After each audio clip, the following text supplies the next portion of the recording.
राम या शब्दात प्रचंड सामर्थ्य आहे. राम या शब्दाने दगड पाण्यात तरलेत हा इतिहास आहे.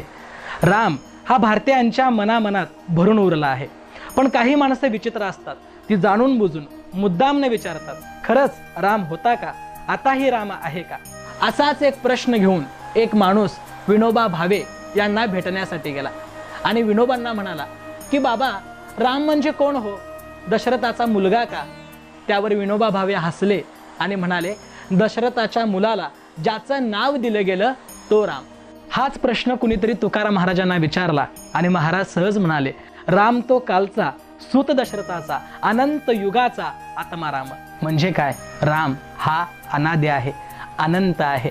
राम एक तत्व आहे, सत्व आहे, आदर्श जीवन जगण्याची पद्धत आहे.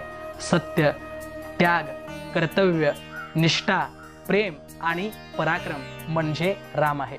म्हणून समर्थ रामदास उपदेश करतात, प्रभाते मनी राम चिंतित जावा. अशा या महान रामाचं चिंतन महात्मा गांधींनी आयुष्यभर केलं आणि मरतेवेळी हे राम असं म्हणत जीवन संपवलं. अशा या महान रामाची पूजा आपण करूयात, भजन करूयात, नामस्मरण करूयात आणि आपण सर्वजण म्हणूयात,